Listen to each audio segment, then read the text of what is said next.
যে সরকারি আসে আইসা বলে যে আগের চেয়ে এখন আইন শৃঙ্খলা ভালো, এই আগটা বুঝতে পারলাম না এখন সেনাপ্রধান দাঁড়িয়ে রেখেছেন বা এটা তার পার্সোনাল ব্যাপার, এখানে অন্য কারো কিছু বলার নেই। চায়ের খলিফার নামে যে ব্রিগেডের নাম রেখেছেন সেটা সেনাবাহিনী বলতে পারে।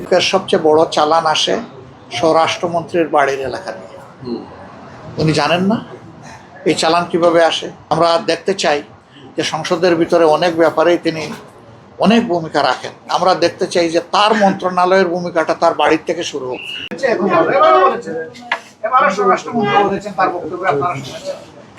আমরা আসলে বক্তব্যের ফুলঝুরি চাচ্ছি না, আমরা চাচ্ছি বাস্তবতা যেটার মাধ্যমে জাতি বাঁচবে এবং যন্ত্রণা থেকে বের হয়ে আসবে। নানা ধরনের অপরাধ প্রবণতা, এখানে মাদকের কথা এসেছে, মাদকের ব্যাপারে আমাদের অবস্থা সরকার মাদক নিয়ন্ত্রণ আইনের একটা বিল এনেছে।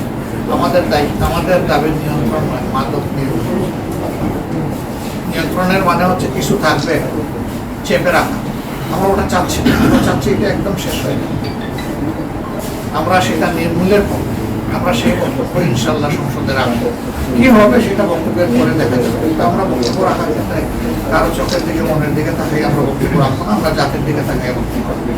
এখানে অনেকে বলছেন কিশোররা নষ্ট হয়ে যাচ্ছে, আমি তো দেখি অনেক বুড়ারও নষ্ট হয়ে যাচ্ছে। এই মাদকের সাথে এখন তো শুধু কিশোর নেই, এটার ব্যাপকতা এখন আর কোনো বয়স মানে না, বয়স সীমা অতিক্রম করে অন্য জায়গায় চলে গেছে।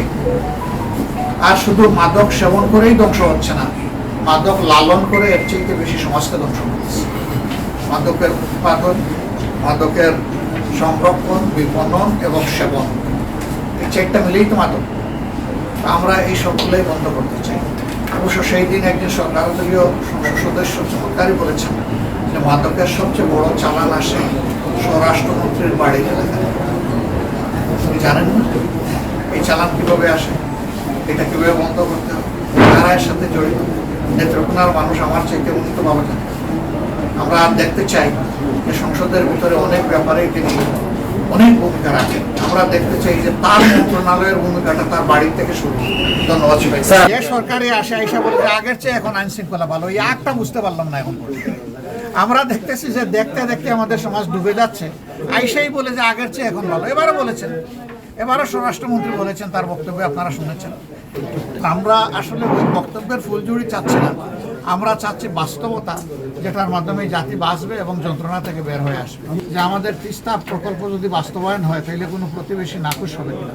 আমি বলি না, আমাদের সব প্রতিবেশী তো আমাদের বন্ধু, বন্ধুর উন্নয়নে তো বন্ধু খুশির জোয়ার শুরু হওয়ার দরকার। আমরা সেই জোয়ারটাই আশা করি। আর সেনাপ্রধান দাঁড়িয়ে রেখেছেন বা এটা তার পার্সোনাল ব্যাপার, এখানে অন্য কারো কিছু বলার নেই। ওনার হয়তো ধর্মীয় অনুভূতির জায়গা থেকে উনি ফিল করেছেন, হজ করতে গেছেন, হজ করে এসে দাঁড়িয়ে রেখেছেন, এটা আমরা অ্যাপ্রিসিয়েট করি।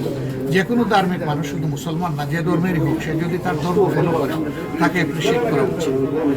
আর এমনি চায়ের খলিফার নামে যে ব্রিগেডের নাম রেখেছেন সেটা সেনাবাহিনী বলতে পারবে, কারণ আমাদের সাথে তো এই নিয়ে কোনো ডিসকাশন হয়নি এবং কোনো শেয়ারিং হয়নি। তবে বিশ্বের বহু জায়গায় এইরকম গুরুত্বপূর্ণ ব্যক্তিদের, ইন্টারন্যাশনাল ফিগার, ন্যাশনাল ফিগার, এদের নামে নাম রাখার অনেক ইতিহাস আছে। এই নিয়ে ভারত, মায়ানমার, তারপরে চীন, এইদিকে আছে কি বলে নেপাল, তারা সবাই আমাদের আভ্যন্তরীণ ব্যাপার, এই ব্যাপারে তারা কেন উষ্মা প্রকাশ করবে? তারা যদি উষ্মা প্রকাশ করেন তাহলে তাদের উষ্মার উপরে আমরা একটু মানে গরম